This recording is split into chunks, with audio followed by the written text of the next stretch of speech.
ధనుసు రాశి వారికి ఈ వారం చాలా వరకు అనుకూలంగా ఉంది. వృత్తి ఉద్యోగాల పరంగా పేరు ప్రఖ్యాతలు లభిస్తాయి. అయితే కష్టం ఎక్కువగా ఉంటుంది. మన కష్టం దగ్గర ప్రతిఫలం కూడా ఉంటుంది.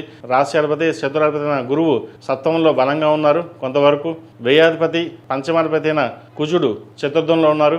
సప్తమ దశమాధిపతి అయిన బుధుడు పంచమంలో బలంగా ఉన్నారు.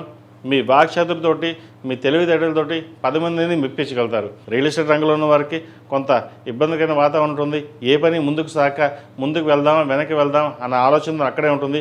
ఎవరైనా గృహ నిర్మాణ పనులు ప్రారంభించినట్లయితే అది కూడా మధ్యలోనే ఇబ్బంది పడే విధంగా గ్రహాలు గోచరిస్తోంది.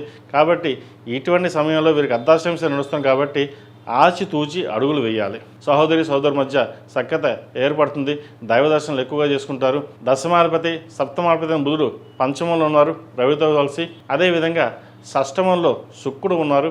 ఆరోగ్య రీత్యా ఇండైజెషన్, అసిడిటీ, స్టమక్ సంబంధించిన ఇష్యూస్ ఉండే అవకాశం గోచరిస్తుంది. అదేవిధంగా మోకాలు నొప్పులు, అరికాల నొప్పులు ఎక్కువగా ఉండే అవకాశం కూడా లేకపోలేదు. చిన్న చిన్న సర్జరీస్ మైనర్ ఉండే అవకాశం కూడా గోచరిస్తుంది. వాటి విషయంలో జాగ్రత్త వహించండి. విద్యార్థులు కాలం చక్కగా ఉంది. అదేవిధంగా మంచి భవిష్యత్తు కోసం చేసే ప్రణాళికలు ఏవైతే ఉన్నాయో అవి సఫలీకృతం అవుతుంది. అదేవిధంగా రాష్ట్రాలు జన్మించిన స్త్రీలకు వృత్తి ఉద్యోగాల పరంగా వ్యాపార పరంగా సానుకూలంగా ఉండి వచ్చిన అవకాశాన్ని జాగ్రత్తగా ఉపయోగించుకుని ముందుకు వెళ్ళగలుగుతారు. 10 మందిలో మనకంటూ ఉందాగా ఉండాలి. పేరు ప్రఖ్యాతలు ఇచ్చుకోవాలి. కానీ పేరు ప్రఖ్యాతలు లేకపోయినా సరే మాట పడకూడదు. ఒకరి చేత మాట పడకుండా మనం వెళ్ళాలి, ముందుకు వెళ్ళాలనే ఆలోచన ఎక్కువగా ఉంటుంది.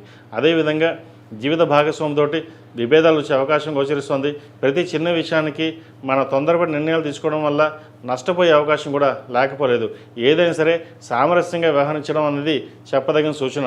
అన్నీ మనకే తెలుసు, మనం చేయగలం, మనకు ఎవరు చెప్పాల్సిన అవసరం లేదు అనే ధోరణి కూడా ఒక్కోసారి ఏర్పడుతుంటుంది. వాటి విషయంలో పక్కన పెట్టి జాగ్రత్తగా మీరు తీసుకున్న నిర్ణయాలు ఏవైతే ఉందో ఒకరినొకరు అర్థం చేసుకుని ముందుకు వెళ్ళడం చెప్పదగిన సూచన.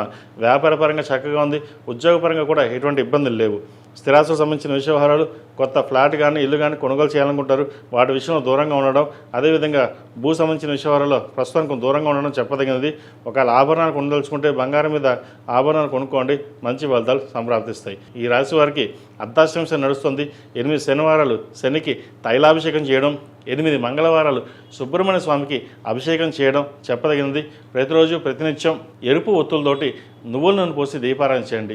ఈ వారం మొత్తం ఎరుపు ఒత్తులతోటి నువ్వుల నూనె పోసి దీపారాయణ చేయడం వల్ల శుభ ఫలితాలు సంప్రాప్తిస్తాయి. ఈ రాశిలో జన్మించిన వారికి కలిసి వచ్చే సంఖ్య 7, కలిసి వచ్చే రంగు తెలుపు.